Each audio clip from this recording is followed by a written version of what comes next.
Guys, അപ്പോൾ നമ്മുടെ ഇന്നത്തെ പരിപാടി എന്ന് പറഞ്ഞു കഴിഞ്ഞാൽ ഇന്ന് നമ്മൾ റൂം മൊത്തത്തിലൊന്ന് ക്ലീൻ ചെയ്യാമെന്ന് തീരുമാനിച്ചിട്ടുണ്ടായിരുന്നു. അങ്ങനെ നമ്മൾ മാറാലേന്ന് തുടങ്ങി നമ്മുടെ റൂമിലെ മൊത്തം വേസ്റ്റുകളും കാര്യങ്ങളൊക്കെ ഒന്ന് ഒഴിവാക്കി, റൂം ഡിസോർഡർ ആയിരുന്നൊക്കെ ഒന്ന് ഓർഡർ ആക്കിയൊക്കെ ചെയ്ത് വെച്ചിരുന്ന സമയത്താണ് നമുക്കിന്ന് വേറൊരു പ്രോഗ്രാം ഉണ്ടെന്നുള്ള കാര്യം ഓർമ്മ വരുന്നത് കേട്ടോ. അപ്പോൾ ഇന്ന് അധ്യാപക സംഗമത്തിൻ്റെ ലാസ്റ്റ് ദിവസമാണ്, ക്ലസ്റ്റർ മീറ്റിംഗ് ആയിരുന്നു. അപ്പോൾ അതിന് വേഗം പോയി. നമ്മൾ പോകുമ്പോൾ ആസ് യൂഷ്വൽ അസംബ്ലി സ്റ്റാർട്ട് ചെയ്തിട്ടുണ്ടായിരുന്നു. മഴയൊക്കെ കാരണം നമ്മുടെ ക്ലാസ് നടക്കുന്ന ഹാളിൽ തന്നെ ആയിരുന്നു കേട്ടോ അസംബ്ലിയൊക്കെ ഉണ്ടായിരുന്നത്. ആ ഒരു സമയത്ത് നമുക്കൊരു ലഡ്ഡു കിട്ടിയിട്ടുണ്ടായിരുന്നു. ആ ലഡ്ഡു കഴിച്ചുകൊണ്ടിരിക്കുന്ന സമയത്താണ് നമ്മുടെ ഡിബേറ്റ് സ്റ്റാർട്ട് ചെയ്തിട്ടുണ്ടായിരുന്നത്. അപ്പോൾ ആ ഒരു ഡിബേറ്റിൽ ഞാനും സംസാരിച്ചിട്ടുണ്ടായിരുന്നു കേട്ടോ. അപ്പൊ അങ്ങനെയുള്ള ആളുകളെ ഒരിക്കലും തന്നെ നമ്മൾ അകറ്റി നിർത്താതെ ചേർത്ത് നിൽക്കാൻ വേണ്ടി ശ്രമിക്കണം.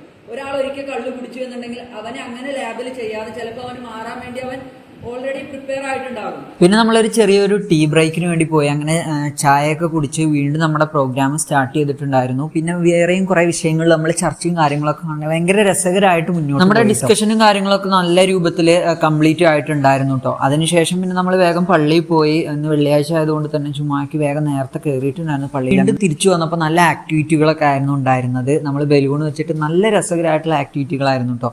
എല്ലാവരും എൻജോയ് ചെയ്തിട്ടുണ്ടായിരുന്നു. ടീച്ചേഴ്സ് ആണെന്ന് തോന്നൂല, നമ്മൾ അത്രയും എൻജോയ് ചെയ്തിട്ട് നമ്മൾ ഇന്നത്തെ പ്രോഗ്രാമൊക്കെ അടിപൊളിയായിട്ട് കംപ്ലീറ്റ് ആയി. അത് കഴിഞ്ഞ് പുറത്തിറങ്ങിയപ്പോൾ നല്ല മഴയായിരുന്നു. അപ്പോൾ ആ മഴയൊക്കെ ഒന്ന് മാറി കുറച്ച് കഴിഞ്ഞിട്ടാണ് നമ്മൾ എന്തായാലും തിരിച്ചു വന്നത്. Okay, then bye.